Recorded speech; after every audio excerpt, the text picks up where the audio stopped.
চশমা museum, a house of world class, জলট্যাক মোড়, বহরমপুর মডার্ন হোটেলের সামনে। কাটমানি নেওয়ার অভিযোগে গ্রেপ্তার রানীনগর 2 পঞ্চায়েত সমিতির সভাপতি কুদ্দুস আলী। পঞ্চায়েত সমিতিতে ঠিকাদারের কাজ পাইয়ে দেওয়ার নাম করে এক ঠিকাদারের কাছ থেকে মোটা অঙ্কের কাটমানি নিয়েছিলেন রানীনগর 2 পঞ্চায়েত সমিতির সভাপতি তৃণমূলের নেতা কুদ্দুস আলী, কিন্তু শেষ পর্যন্ত তাকে কোনো কাজ দেওয়া হয়নি। স্থানীয় এক ঠিকাদারের কাছ থেকে এই সংক্রান্ত লিখিত অভিযোগ পেয়ে বৃহস্পতিবার রাতে কুদ্দুস আলীকে গ্রেপ্তার করেছে রানীনগর থানার পুলিশ। রাজ্যে পালা বদলের পর একের পর এক তৃণমূল নেতা দুর্নীতির দায়ে গ্রেপ্তার হচ্ছেন। এই তালিকায় নতুন সংযোজন রানীনগরের এই দাপুটে তৃণমূল নেতা। বেলায় 12:30টার সময় বাইট দিয়েছি, বলেছি শুধু কাটমানি নয়, একাধিক লোকের কাছ থেকে, একাধিক ঠিকাদারের কাছ থেকে কাটমানি নিয়েছে, সেটা আমাদের কাছে প্রমাণিত আছে। এবং দুজন পঞ্চায়েত সমিতির সদস্য এর মধ্যে জড়িত আছে। আর একজন আছে পঞ্চায়েত প্রধানের হাজব্যান্ড, সেও আছে জড়িত। এদেরকে এফআইআর করা হবে 2-1 দিনের মধ্যে এবং পরপর এদেরকে তোলা হবে। মানে অনেকেই জড়িত আছে। মানে ঘটনা হচ্ছে, যেমন খাস জমির ব্যাপারে কালকেও বলেছি, মানে আমাদের চর এলাকা প্রচুর খাস জমি আছে এবং একজনের নামে জমি আর একজনের নামে জাল দলিল করে অফিসের সাহায্যে, বিএলআরওর সাহায্যে সেখানে জাল দলিল করা আছে। তার মূল কাণ্ডারি হচ্ছে হায়দার আলী বলে একটা মোহরি আছে, তার সঙ্গে এই পার্টনার, এই গাঁজাখোর, কলকাখোর। তো এদের বিরুদ্ধে ব্যবস্থা শীঘ্রই নেওয়া হবে, পঞ্চায়েত সমিতি গঠন করা হবে, এদের বিরুদ্ধে, হায়দারের বিরুদ্ধে এফআইআর করা হবে।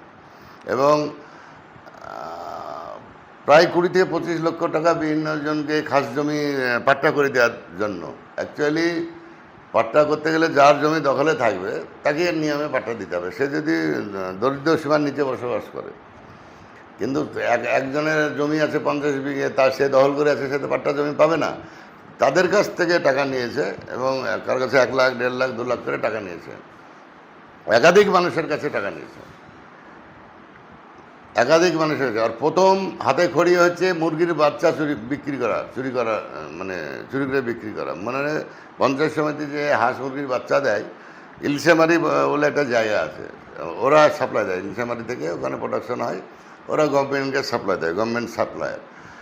তাদের মাধ্যমে হাঁস এবং মুরগির বাচ্চা বিএলডিওর সাহায্য নিয়ে, এটা তো বিএলডি জড়িত না থাকলে তো সম্ভব হতো না, নিয়ে সেখান থেকে বাচ্চাটা না দিয়ে টাকা নেয়।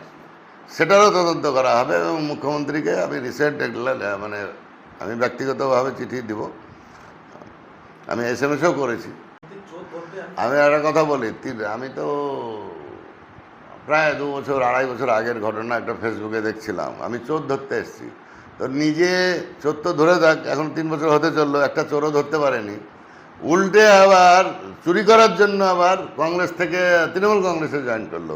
মানে কীভাবে চুরি করা যায়, অনেক কিছু ব্যাপার আছে, আমরা এখনও প্রকাশ করছি না, ধাপে ধাপে করব। বলছি যে একটা প্রধানের হাজব্যান্ডকে 2-1 দিনের মধ্যে আমরা অ্যারেস্ট করাচ্ছি। 2জন পঞ্চায়েত সমিতির সদস্য, একজন সদস্যরা হাজব্যান্ড আছে, আরেকজন সদস্য আছে, তাদেরকেও আমরা অ্যারেস্ট করাবো। তাদের স্পেসিফিক আমাদের কাছে কমপ্লেন আছে, এমনিতে অ্যারেস্ট করাতে পারি না। তার কমপ্লেন হবে, সেই কমপ্লেনের ভিত্তিতে, কমপ্লেনে যদি যৌক্তিকতা থাকে তাহলে অবশ্যই পুলিশ অ্যারেস্ট করবে এবং আমরা তথ্য সমেত পুলিশকে দেব। যেমন কালকে তথ্য সমেত দেওয়া হয়েছে, পুলিশ মাথাটাকে ধরেছে, এবার চেলাগালাকে ধরার পালা আছে। জমির দালালি, ও তো আগে গাঁজা খেয়ে বেড়াতো, যে কিছুই ছিল না, জেল টেল খেটে এসে, নেভিসে জেল খেটে এসে জমির দালালি টালি করে আমার নাম ভেঙে, অনেকে আমাকে তখন তো ভুল বুঝিয়েছিল রায়নগর এলাকার মানুষ। কিন্তু আমার হলো পরে এখন মানুষ বুঝতে পারছে যে জমির দালালি আমি করিনি, জমি কিনে বেচা আমিও করিনি, কারি জমি দখলও করিনি। কিন্তু আজকে মানুষ সত্যতা প্রকাশিত হচ্ছে। আর একে ধাপে ধাপে প্রত্যেকটা তৃণমূলের যারা আছে, প্রত্যেকটাকে আমাদের যারা কর্মী আছে, স্পেসিফিক আমাদের কাছে কমপ্লেন আছে এবং আমাদের কাছে প্রুফ আছে, সেই প্রুফ নিয়ে কমপ্লেন করা হবে এবং প্রত্যেককে অ্যারেস্ট করানো হবে।